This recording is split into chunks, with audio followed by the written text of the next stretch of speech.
There has been a falling away, Lord also explained to me,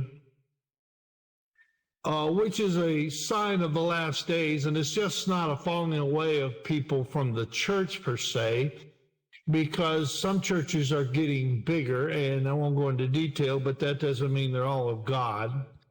But the falling away is people falling away from the depth of the gospel. In other words, they don't want the truth and what the gospel really says. And the Lord explained to me the reason being that it may cost them something, work. It may cost them their time. It may cost them effort. It may even cost them finances as far as making tithes and offerings or what have you.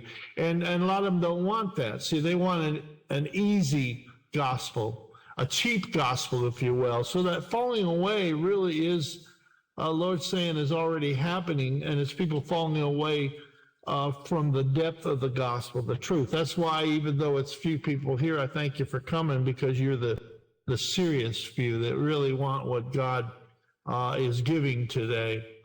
And what he's giving today is the depth of the gospel. That's the theme of this generation, so to speak. A church group, good people. I mean, they're nice people and they're saved, I would imagine. I went to one of their services, and there was no movement of the gifts. There was no teaching that was of any depth of the gospel. Everything was like, make them feel good. This book, the Bible, I got one right here. Actually got a few of them. But this book is not a feel-good gospel, except knowing that you're going to spend eternity with the Lord. That's the feel-good part.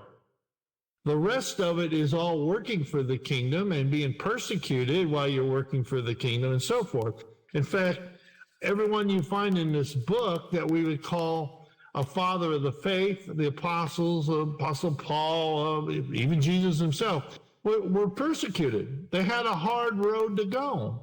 That's the depth of the gospel. And Lord explained to me that's why this falling away is happening, because they've been taught that this book is all an easy way out. It's all like, once you're a Christian, everything's going to be great. Well, I have to say that's not exactly the way it is.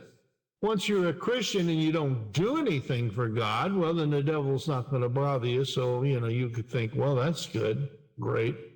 But you're not doing anything for God. But once you become a Christian, you start doing things for God, then persecution comes into play. And that's what this book is filled with. In fact, when the unsaved people say, oh, well, the Bible's a book of violence, then you can agree with them. Yeah, it is. It is a book of violence. It's kingdom warfare between two kingdoms. And we'll be talking about that today in today's message.